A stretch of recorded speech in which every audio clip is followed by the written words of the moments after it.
Hello guys, it's me, Jiggy Spice. Today I'm bringing you guys yet another Greatsword and Sword and Shield build. I had to think about it if I wanted to make this guide or not, since the build itself is pretty similar to my previous build guide, the Gladiator build. The only difference in abilities in this one from the Gladiator is just one ability. However, that one ability completely changes the way you play this build compared to the Gladiator build. So I bring you guys the Raider build. This build is going to focus much more on being aggressive rather than reactionary. With this build you will be able to stick glued to people, constantly pumping out damage and controlling your enemy with CC and high damage, while still maintaining excellent defensive capabilities. You will also have great mobility, like all builds I make. For those of you who know me, you know mobility is one of the most important things I will always incorporate in any build that I play. So let's get on with it. Alright, so let's talk about the build. This is going to be our Greatsword build. Like before, we're going to start with Heavy Blade, giving you a 15% armor penetration on your heavy attacks. We're gonna follow that up with Swift Onslaught, which gives you a 20% haste for 5 seconds after you enter into the Onslaught stance, that is your DPS stance. Then we're going to get the Keen Posture. After you gain the Onslaught stance, your next hit is going to be a critical hit, 100% guaranteed critical hit after you enter into Onslaught stance. And we're going to get the critical comeback. This makes you energized by landing a critical hit, which makes you regain 5 stamina and 5% base health every second for 5 seconds. And this has a 10-second cooldown, so you have a lot of uptime on this. And since we have Keen Posture, you're going to have this proccing all the time. First ability we're going to go for here is the Skyward Slash. This is a staggering ability which deals 80% weapon damage and apply 2 stacks of 5% rend. Can stack up to 3 times. If you are already in the Onslaught stance, it will apply all 3 stacks, giving you a 15% rend on the target at once. We're going to upgrade this into the follow-up attack, which deals 140% weapon damage. And then finally upgrade it again into Sickening Slash. The first attack will apply a disease which reduces healing by 20% for 10 seconds. It also makes it so that the follow-up attack has a 3 meter AoE radius.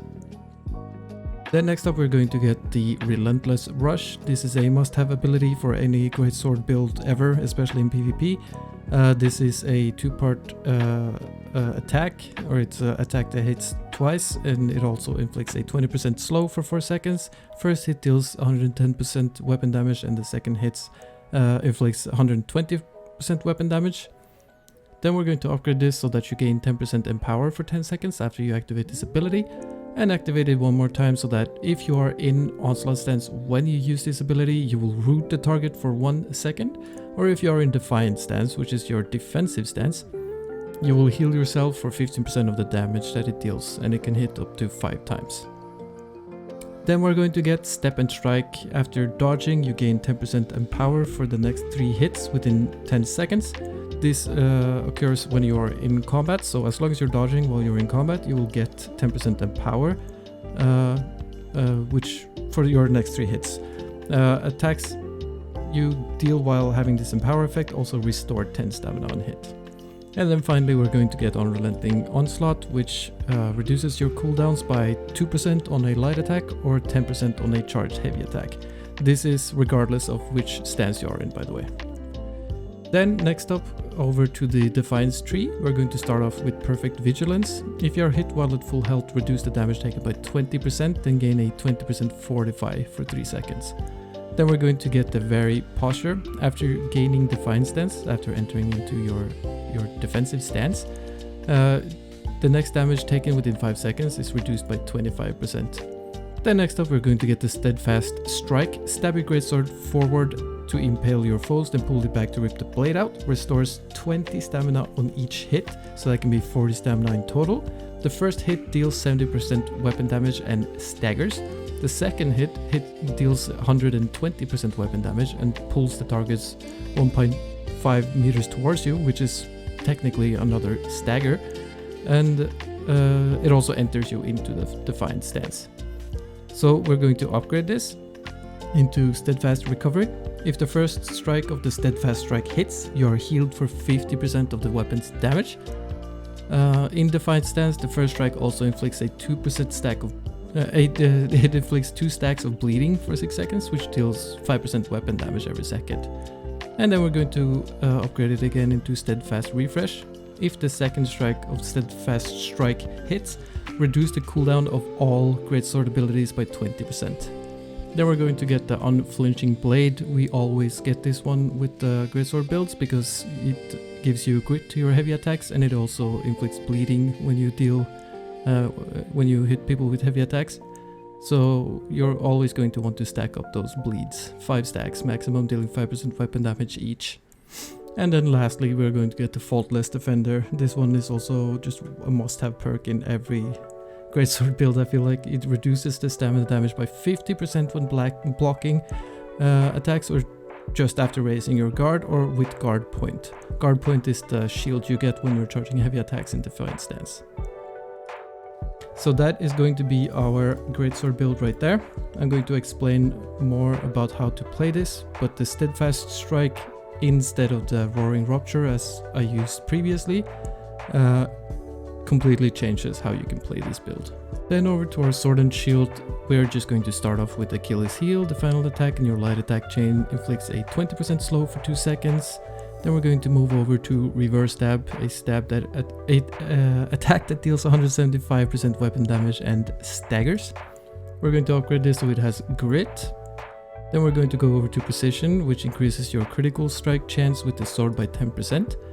And we're going to go Opportunist, which makes you deal 10% more damage to slowed foes, which is handy because we have the Achilles Heel. And we're going to upgrade the Reverse Stab into Tactician, which reduces all cooldowns by 25% when you land a hit with this. Next up, we're going to get the Leaping Strike. You leap forward. This is your main mobility option, and it deals 150% weapon damage and staggers. Such a good ability. We're going to upgrade this into Final Strike. If you hit a foe below 30% health, deal 50% more damage, giving it a 200% weapon damage. And on a successful hit, inflict a 30% slow for 3 seconds. Then we're going to get Critical Precision. On critical, gain 20% haste for 5 seconds. And lastly, we're going to get Leadership, which increases your damage by 10% and your group members' damage by 10%. Next, over to Defender, we're going to get Sturdy Shield, which grants you an additional 15% physical armor. Then we're going to get Elemental Resistance, which reduces damage from all magical types by 10%. This is handy since almost every weapon right now uses attunement. Magical damage is basically dealt by every single type of player. And our last ability is going to be Shield Bash. This is your stun. It deals 50% damage and stuns your target for 2 seconds. This ability has Grit. We're going to upgrade it again so that it deals 100% more damage. Next up, we're going to get the Final Blow. The third attack in your light attack chain deals 15% more damage and causes more threat. But we are going to be doing the full light attack chain anyway because of Achilles Heel, so this one is just nice. 15% more damage on those. Then we're going to get Invigorating Bulwark, which gives you 15 stamina when you land your Shield Bash. And we're going to get Recuperation, which increases all incoming healing effects by 10%. And lastly, going to upgrade the Shield Bash so that it increases the stun duration by 1 second, giving it a total 3 seconds of stun. And that is going to be our sword build right there. Alright, so let's talk about my armor. I am running medium armor for this build. You can still totally run light armor, and I do have a light armor set that I sometimes switch to. It really depends. But for like Outpost Rush, for example, I feel like medium is getting better and better. There's just so many range players these days. So going full light is just, it's painful sometimes. But you totally can run light though, if you want to. So my medium build is not that great. The armor that I have here is just kind of whatever I had laying around. None of them are particularly best in slot. So for my headpiece, I'm wearing a Vigor, Shirking Fortification and Resilient. That one actually is pretty good. The Vigor is not that special, but at least it has Shirking Fortification. It's really difficult to get the weapon perks on my server, so I have to rock purples. But for this one's Resilient and Skyward Nullification. Skyward Nullification, really important perk. You have to get this one. The thing is, it removes a buff from one of your enemy's buffs will get removed if you hit them with that first attack there. and that can actually remove the Defy Death from the hatchets. It's actually hilarious when you see them activating Defy Death and they think they're about to be safe, and you just hit them with that Skyward Slash and take it away and kill them. So a lot of people are obviously running hatchet these days, so this is very, very, very satisfying to just take away their Defy Death with Skyward Slash. Next up we have Relentless Freedom and Resilient. Relentless Freedom is also going to be super duper important perk. Make sure you get it. It removes all roots and slows. If you get stuck by a Void Gauntlet, or if you're in an ice shower or gravity well even, it will get you right out of it. Quick disclaimer though, I'm pretty sure this is a bug, but musket traps, you will not get out of those.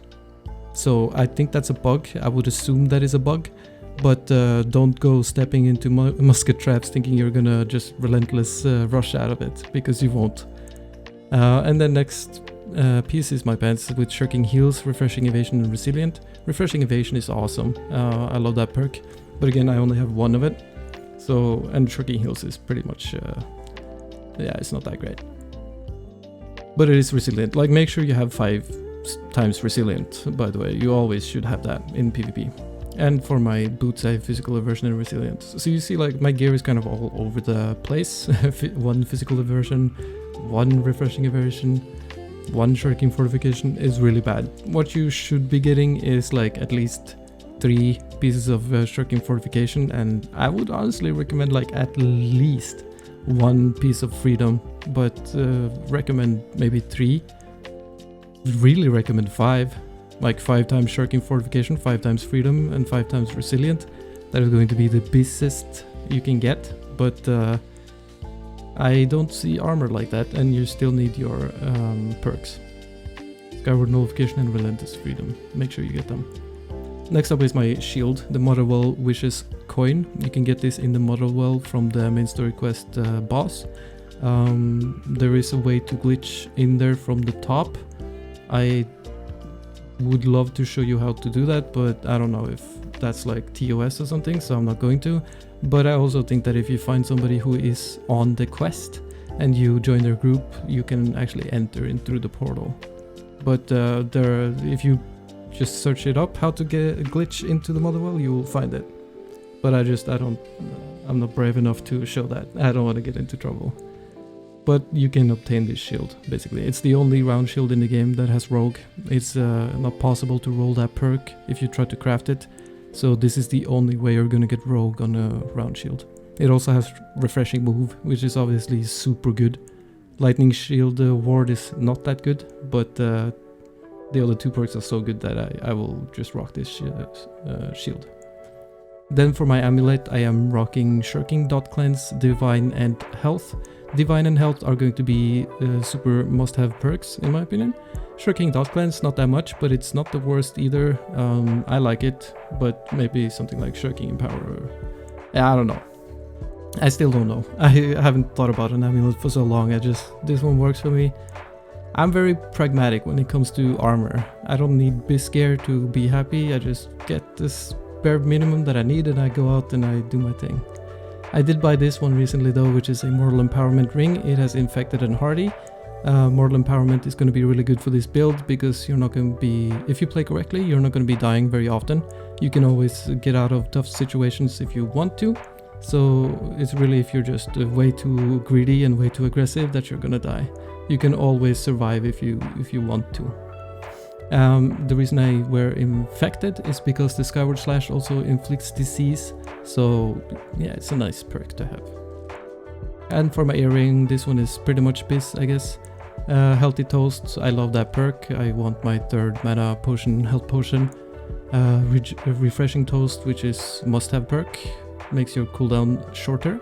And Regenerating is, yeah, it's okay. For my sword, I'm using Arboreal Attunement, Vicious and Keenly Empowered. Vicious is kind of like not that good. I think you get 2% more damage against targets with 5 Resilient. I'm not exactly sure, don't quote me on that, but it's not that much. So Vicious is not that special. Maybe get like Enchanted instead, would be great. For my Greatsword, I'm still rocking my purple 2 perk, Arboreal Attunement and Trenchant Strikes. Attunement and Trenchant Strikes is going to be the best perk for Greatsword, in my opinion. Other people might say Thwarting Strikes because it gives you increased damage to your abilities as well. But there isn't actually that many abilities. I don't know, is there even any abilities in this build that even has grit? This one doesn't have grit.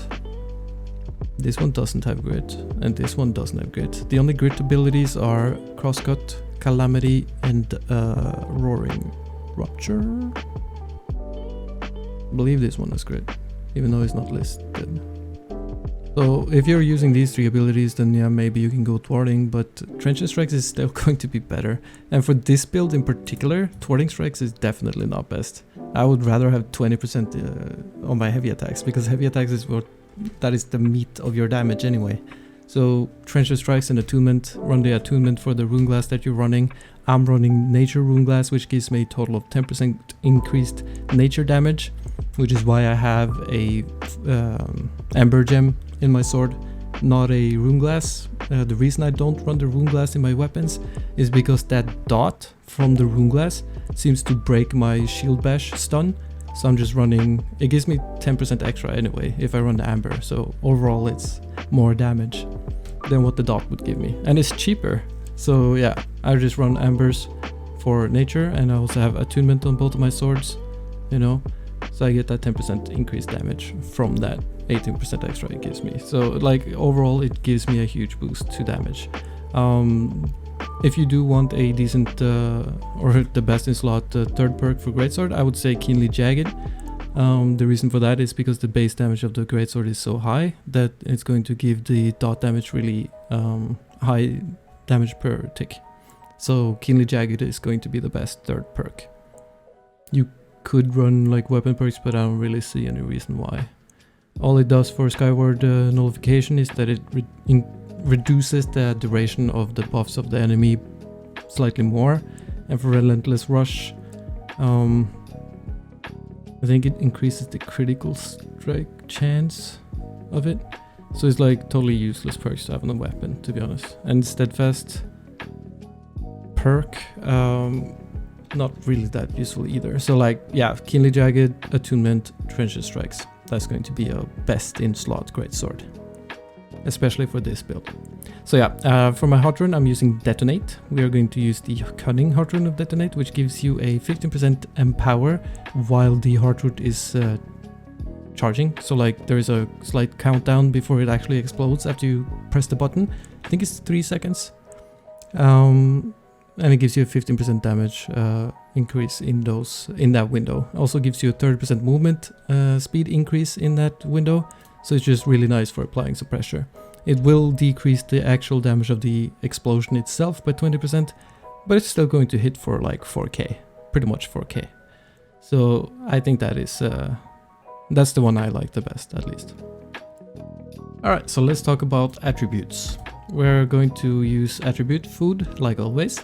The attribute food that I'm using with this build is the Carrot Cake. This seems to be the cheapest option on all servers, as opposed to the Constitution food, which gives you 40 Constitution. This one seems to be in the higher end on most servers, between 80 to 100 gold. And this one is between 30 to 40 gold, so it's quite a lot cheaper. It still gives you the same total attributes, is that it's split between Strength and Constitution on this one. But it's still 40 in the end, 40 attribute points. So what we're going to do is go 200 Constitution. You can go 150 if you want to, but I really like 200 Constitution. It gives me 10% increase to my physical and elemental armor, and it also gives you more health. More health is great, I love health. And then we're going to go 150 on strength and dexterity. Any extra points we put into strength, because that gives us a higher damage with our sword as well. So 150, 200, that is the attributes that I run with. You can run 150 Constitution and then just split it between these two as best as you can. Probably go like that, and it's going to give you a little bit more damage, but overall I feel like that extra damage is not worth it. I want my 200 Constitution for the benefits of the 200 con perks and more health. More health lets me kill more people, lets me survive longer, and you already deal so much damage with especially the Greatsword that you can really afford to go higher in con. So that is going to be the build, our gear, and our attributes. Now I think we need to talk about how to play this build, because there is a lot of small things that will really give you an edge over other people. There's a lot of information still lacking about the Greatsword in general. Over time people will learn more and more about it, and some of these tips might not be as effective as they are right now. But whether you are a Greatsword player yourself or if you want to know how to beat it, this next part is going to be interesting for you. So let's talk about the reverse stab cooldown reduction. The reverse stab reduces cooldowns by 25%. So you see I reverse stab and then immediately follow it up by a leaping strike because it resets the cooldown. Also, if you do the reverse stab, you can get a guaranteed leaping strike follow-up, which is a double stagger. So it's such a strong combo. Let me show you that one more time. So I shield bash him, which also gives me stamina by the way. Reverse stab, which reset my leaping strike cooldown by reducing it 25%. And I also got the double stagger there with the reverse stab, which staggers, and then the leaping strike stagger. You can also see here the steadfast strike staggered him out of his evade shot. The steadfast strike is a great stagger. Also remember that steadfast gives you 20 stamina per hit. It hits twice, so it can give you a total of 40 stamina, which is super helpful in a combat situation where you're dodging a lot. And finally, when you're chasing people, hit them with that skyward slash there to apply the rend and the stagger. It also gives you the 20% haste and a guaranteed crit on your next hit. And then we do the relentless rush to root them for 1 second and also slow them down, while still dealing good damage because of the guaranteed critical hit. So here I wanted to just take a look at a clip where I get into some trouble and just explain what I'm doing. You can see I'm being very aggressive here, but my health is quickly dropping. This bruiser is really smacking my ass. So you see I just need to back off then. Crucial that I dodge that shockwave right there, but it does hit me with an armor breaker, so I leap away. Here I use the leaping strike as an escape. Shield bash him there to get that reverse stab. Tried to get him with another stagger, but he did dodge away from it. But at least now I'm in my defiant stance, so I can take more damage. This bruiser is very difficult to deal with because he has so much grit all the time. I'm not really able to control him. My teammate comes here to help me out, and the tables do get turned and finish him off with the leaping strike there when he tries to run away. Here too, I'm just looking for openings. Where can I attack? This guy just hit me with some damage, so I go into my defiant stance, trying to get a stagger off on him. Hit him with the render to make sure that he's a little bit more squishy. Then we hit him with the relentless rush, which will deal damage and also give me the empower. And then we finish him off with the leaping strike, a classic one. When people try to run away from you, you will almost always get them with the leaping strike. In this one I'm attacking the other guy, but I see that this player is low, so I want to chase after him and finish that kill. He does get me with a riposte there, and that is unfortunate for me that I activated that one. However, my teammate is going to put the pressure on him. We stagger him with the steadfast and then just a light attack to finish him off before he can flash away. This is a thing that I love doing in arenas, which is to wrap around the pillars with leaping strike. You can actually wrap around them and people never expect it. So that's a good tip for you. Obviously we relentless rush him to get him rooted there and finish him off with yet another light attack. So obviously this build is built all around staggering. You have 4 staggers in total with the steadfast, the skyward slash, the reverse stab and the leaping strike. Staggers in this game is very powerful. There is no diminishing returns on stagger. There is no freedom against stagger. There's only grit that can protect you against stagger. And of course the berserk on the hatchet. But in general, stagger is extremely powerful. With this you can just keep people staggered forever. It is really easy to take down healers with this build, and you're just such a unit on the battlefield. Also you have all of this utility with the rend, you have the slows with the relentless rush and your sword and the shield. You can just stay on people, you can control them, you can put pressure, and you can also dodge away or get out of combat whenever you're in trouble. If you need to heal up, if you need some space. You switch between defiant stance and onslaught stance depending on if you want to be tanky or if you want to deal absurd damage. Sometimes the best defense is offense, so you just go into that onslaught stance and just smack them really hard. They're not going to want to fight you anymore. So it's just, in general, this build has so much diversity, it has so much utility. is just amazing for pretty much every situation. The weakness of this build is still going to be middle of the clump fighting against multiple hammers and stuff like that. You're gonna have to really watch out for that. But overall, this build is really strong in almost every single situation if you play it correctly. Just pay attention, that situational awareness and all that, and just yeah, don't be too aggressive if you're faced with too many ranged players and stuff like that. And of course the hammers. The hammers are gonna be your worst problem. So yeah, I think that's pretty much gonna wrap it up for this video though. Hopefully you guys did find this useful. If you do have any questions at all, just feel free to comment down below and I will answer you. If you want to see more like kind of combat analysis videos where I go over this build and explain what I'm doing and how I'm thinking, then let me know and I will make sure to post that. And yeah, that's pretty much it for today. Thank you so much for watching, guys. If you did find this video useful, I would really appreciate it if you could take one quick moment to hit that like button, since it does help me out so much. And I would be really grateful if you hit that subscribe button too. Thank you so much for watching, guys. And as always, have a nice day. Peace.